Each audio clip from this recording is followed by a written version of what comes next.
Kapapalit lang eh. Kapapalit lang yan.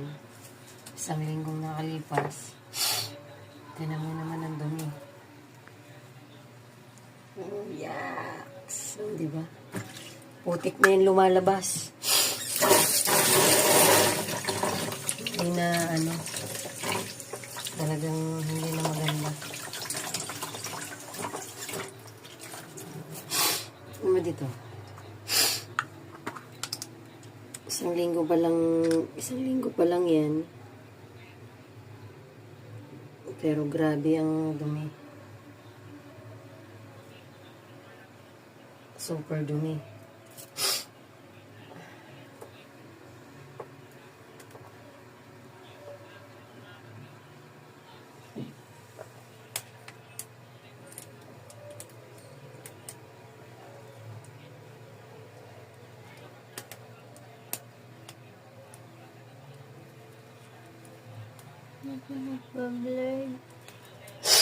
Wala eh.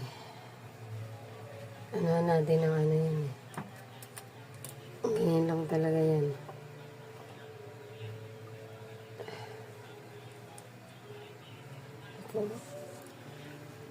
Kailangan lagi may pamalit. Putik na nalabas eh oh.